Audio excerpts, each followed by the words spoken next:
First, 111 now confirmed dead on Maui as officials defend the call not to sound those warning sirens that day.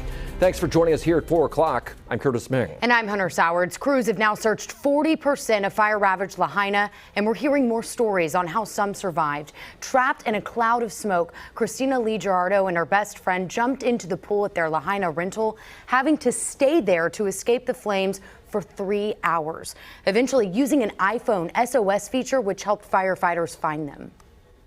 I think any warning would have been extremely helpful, even if it just got us to come out of our homes and our condos and look around. But the head of Maui's emergency management agency says sounding those sirens could have made things worse, claiming that when people hear them, they are trained to run to higher ground, which in this case would have been toward the flames. Had we sounded the siren that night, we're afraid that people would have gone Malka. And if that was the case, then they would have gone into the fire. Hawaii's Attorney General announced a third-party independent review of the response. The coroner has completed 35 autopsies. 7 victims are now identified, 5 using fingerprints, the other 2 with DNA. Teams with cadaver dogs have about 60% of the charred ruins to search. The list of missing dropped dramatically in the first few days as people connected with their loved ones. But for the past few days, it has stubbornly remained at around 1,000.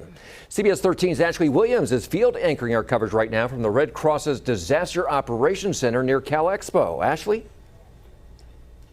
Hi, guys. Yeah, you know, Curtis and Hunter, we've seen the community come together, rally together to help in all the ways that they possibly can. But when you think about what the Red Cross is doing, they are all about immediate relief, right? They're providing food, shelter, and even mental health services. But right here, guys, in the Disaster Operations Center, you're going to see some monitors behind me. I want to draw your attention here. That is Maui. You're going to see there on the right side, the blue icons. That's exactly where some of the shelters are right now. And if you kind of shift to the left there, Curtis and Hunter, that the red icons, that's where people are actually moving to. Those are the hotels where people are heading to after being in those shelters. And at their peak, guys, they've seen over 2,400 people walk through those shelters. Those are the lucky ones. I want to go ahead and get over to Jordan Segundo right now, who's on Maui. He's been there for 3 days. And you said this earlier, you guys, the death toll reaching 111. Jordan, what can you tell us over the last 3 days, what it's been like on Maui, again, as the death toll continues to rise?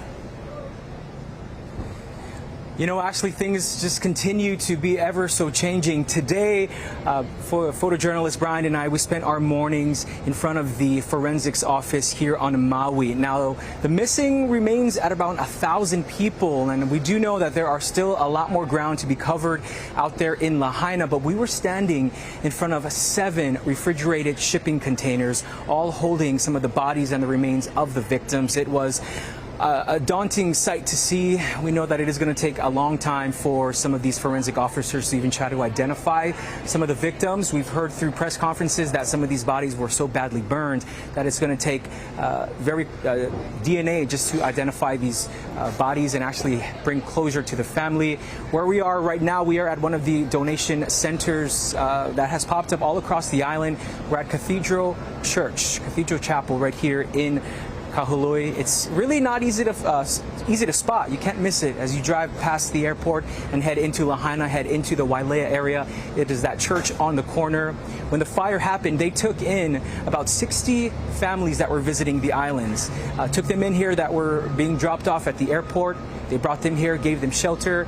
They're not a shelter anymore. They've turned their operations into a donation center where people can come pick up supplies, food that they need, clothing, because some people are still left with absolutely nothing. So we'll talk more about that experience coming up at 4:30. There is even one of their pastors who lost everything.